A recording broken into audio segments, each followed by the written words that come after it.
रामपुर गांव में एक पंडित जी रहते थे जिनका नाम था गजाधर प्रसाद।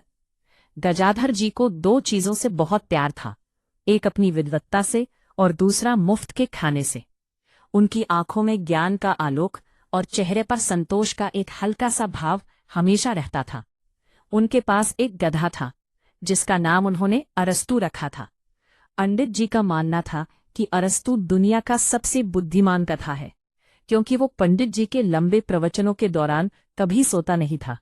असल में वो खड़ा खड़ा सो जाता था।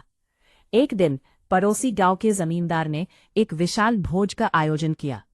पंडित जी को न्योता मिला तो उनकी बाँछें खिल गईं। उन्होंने अरस्तू को नहलाया धुलाया, उस पर एक मखमली चादर डाली और खुद अपनी सबसे ऊंची पगड़ी पहनकर सवार हो गए। रास्ते में पंडित जी अरस्तू को समझा रहे थे, देख अरस्तू, वहां जाकर गरिमा बनाए रखना। जैसे ही मैं स्वाहा बोलूं, समझ लेना कि पूरी का अगला घान आ गया है। दोनों की आंखों में उत्साह और आशा की चमक थी। जब वे जमींदार के महल पहुंचे तो पंडित जी ने देखा कि वहां रसगुल्लों का पहाड़ लगा है। उनकी आंखें चमक उठी, जैसे किसी बच्चे ने पहली बार मिठाई देखी हो। पंडित जी ने आव देखा नताव, पत्तल बिछाई और शुरू हो गए। अरस्तू को उन्होंने बाहर एक खंभे से बांध दिया था, लेकिन अरस्तू को भी भूख लगी थी।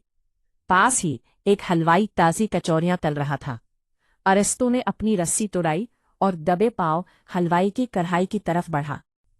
तभी एक मजेदार घटना हुई।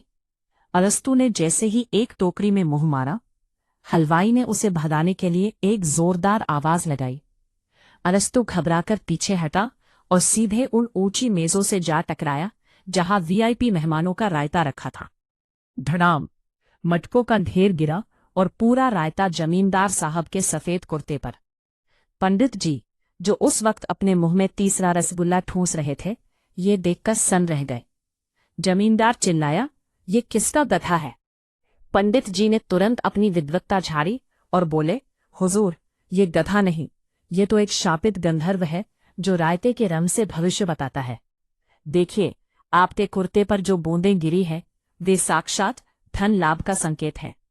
जमींदार भोला था, वह खुश हो गया। लेकिन तभी अरस्तू ने एक जोरदार ढेंचू ढेंचू किया और पंडित जी की धोती का कोना पकड़कर खींच लिया।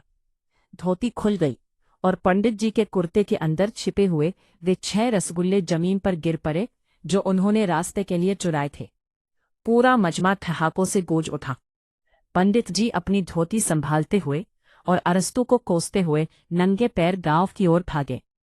उस दिन के बाद रामपुर में एक कहावत मशहूर हो गई, पंडित जी की विद्वत्ता और अरस्तू का रायता दोनों ही लाजवाब है।